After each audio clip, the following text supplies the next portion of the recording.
ক্ষমতার পালাবদল নয়, কাঙ্ক্ষিত মুক্তির জন্য চাই আদর্শিক পরিবর্তন স্লোগানকে সামনে রেখে নারায়ণগঞ্জের রূপগঞ্জে ইসলামী আন্দোলন বাংলাদেশের উদ্যোগে এক উঠান বৈঠক অনুষ্ঠিত হয়েছে।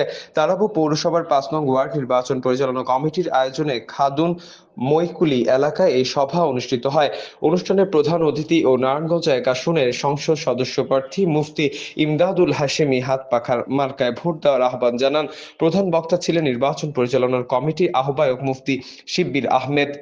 সভায় বিশেষ অতিথি হিসেবে উপস্থিত ছিলেন মাকসুদুল হাসান, মোহাম্মদ আলী শান্ত ও শামসুল আলম খন্দকার। অনুষ্ঠানে সভাপতিত্ব করেন মোহাম্মদ আব্দুল্লাহ ভুইয়া। শেষে তবারক বিতরণের মাধ্যমে অনুষ্ঠানের সমাপ্তি ঘোষণা করা হয়েছে।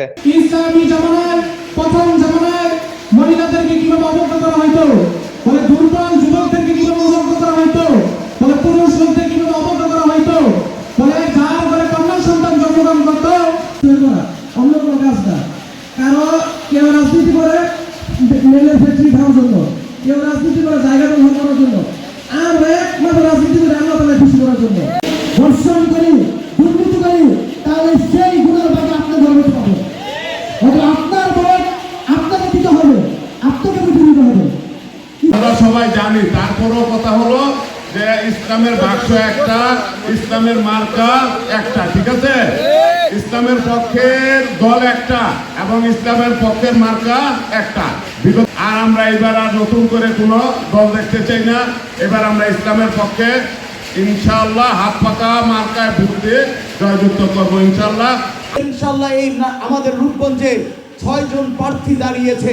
এই ৬ প্রার্থীর ভিতরে আপনারা এরকম কাকে ভোট দিবেন আমি আপনাদের কাছে বলে যাই, যদি আপনারা যাকে ভোট দিবেন ইনশাআল্লাহ আমরা ইনশাআল্লাহ সেটাই এরকম ভাবে রূপগঞ্জের তাকে এরকম কান্ডারি হিসাবে মেনে নিব। তবে কথা হচ্ছে আমরা চাই রূপগঞ্জের ইসলাম প্রেমী মানুষগুলো, রূপগঞ্জের তাহাজ্জুদওয়ালা মানুষগুলো, রূপগঞ্জে আল্লাহওয়ালা মানুষগুলো, রূপগঞ্জের যারা চাঁদাবাজকে এরকম ভাবে চিরতরে বিদায় করতে চায়, রূপগঞ্জে যারা মাদককে বিদায় করতে চায়, রূপগঞ্জে যারা বালু ভরাট করে ভূমিদস্যুদেরকে যদি বিদায় করতে চান, ইসলামী আন্দোলন বাংলাদেশের ইনশাআল্লাহ আপনারা আমাকে ভোট দিবেন। আমি আপনাদের সামনে ওয়াদা দিয়ে যাচ্ছি, ইনশাআল্লাহ যা মুখ দিয়ে বলেছি তা বাস্তবায়ন করবো ইনশাআল্লাহ।